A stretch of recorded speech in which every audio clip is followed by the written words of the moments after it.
Let's get dressed in the Regency era. Hello and welcome. I'm Maria from Sew Through Time, and this time we're taking a look at how Regency fashion changed throughout the decades. From left to right, we have the 1800s, 18 teens, and 1820s. All of them start with a linen shift and stockings held up with garters. And next comes the corset. Though the specifics of the silhouette change a little bit, throughout the Regency era, the main purpose of the corset is to lift and separate the bust and create a smooth, straight front below the bust. If these corsets reduce anything, it is most likely your underbust rather than your waist measurement. And even then, it's just a result of smoothing things out rather than actually a thing that you would desire to do.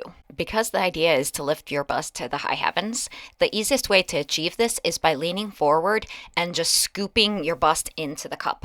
There's variation in how these stays were made throughout the era, but they most often laced down the back with spiral lacing. And this shaping was done with gauze. Though there wasn't much emphasis on the waist, most corsets still came to the upper hip.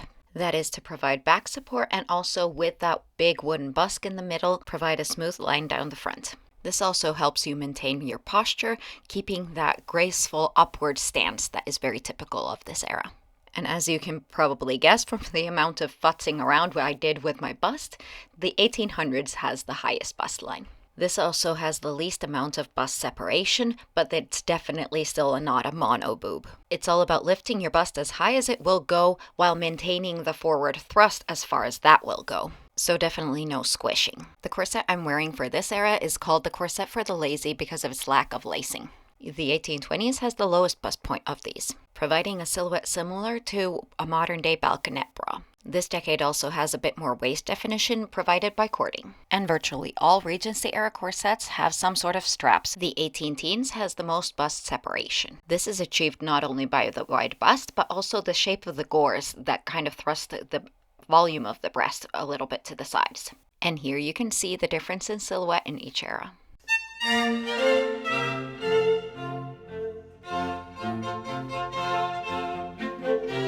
Next comes your petticoats. While the shift's purpose is to protect you from your outer clothing, the petticoat's main purpose is to keep your skirts from tangling onto your legs and help create that fashionable silhouette, whichever one it happens to be. Here I'm going to focus mostly on the silhouette each of these garments provide, but if you're interested more in the function of each garment, I have a separate video on that, which provides detailed information on why each layer was worn. Because the Regency silhouette is high-waisted, especially in the 1800s and 1810s, petticoats of these eras also come to the underbust. So to keep them up there, they can have either a full bodice or a partial bodice like the one I'm wearing, or they can just have a strap contraption. In the 1820s, the waistlines start to lower closer to your natural waist, though corsets of this era typically help keep it still slightly raised. Petticoats become skirts again. And to help provide that structured bell shape that was fashionable in the era, petticoats often had cording on the bottom hem, like mine does.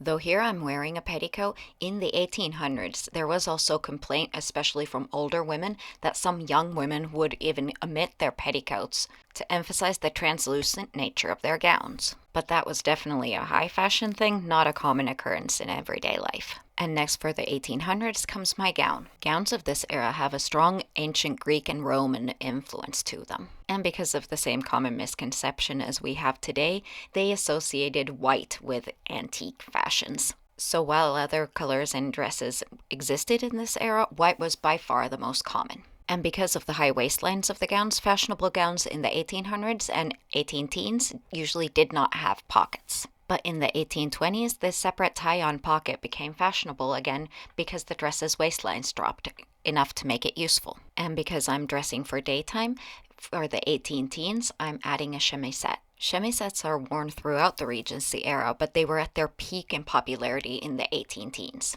where nearly every fashion plate not featuring an evening gown has one. Chemisettes are essentially the upper portion of a shirt. They provide some sun coverage and some interest to the very low necklines of this era, and typically feature a collar. In the 1810s, the biggest trend was for ruffles, which are basically a remake of the Renaissance ruff. Though back closing gowns were popular throughout the Regency era, in the 1800s there was a common fashion for bib front gowns like the one I'm wearing. These could sometimes have fabric covered buttons at the sides to hold that bib in place, but just as often they were just pinned. Pinning with just straight sewing pins allows for a lot of adjustability. I was actually several inches smaller when I made this gown, but it's still very wearable because I can pin it to the right position. And yes, these gowns have a very low neckline. That's why the center front is usually pinned too, to provide that ample neckline without a view straight to your navel. Sleeves of the 1800s are usually tight like mine or have a small puff in the upper arm area. During the 1810s, necklines continue to be generous, but widening towards the shoulders rather than closer to the apex of the bust. Though very low necklines are also seen, especially for evening wear. Sleeves gain fullness throughout the sleeve and often become oversized in length, covering the upper portion of the hand. In the 1820s, while necklines remain wide, you typically don't see much cleavage. And throughout the 1820s, the upper portion of the sleeve gains even more volume towards the gigot sleeve of the 1830s. In the 1800s, the skirts are fairly wide,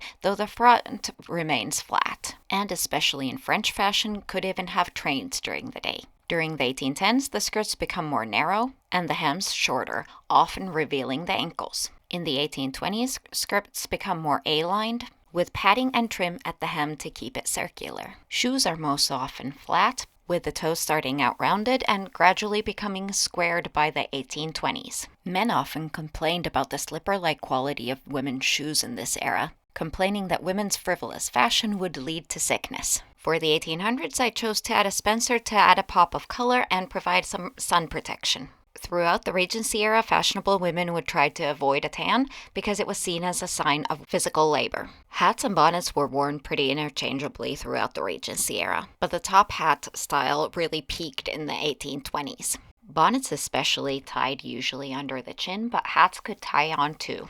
And both styles were often decorated with flowers, feathers, and bows.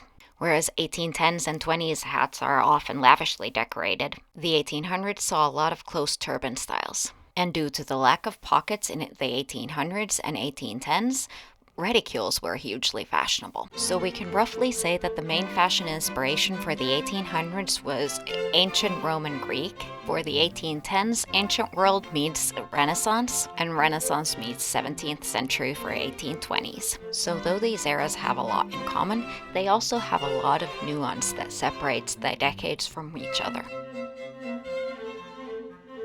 I hope you enjoyed this video, and if you did, please give it a thumbs up because it really does help out in this world. And if you haven't subscribed already and you would want to do that, go ahead and do that, and I'll see you again next time. Bye!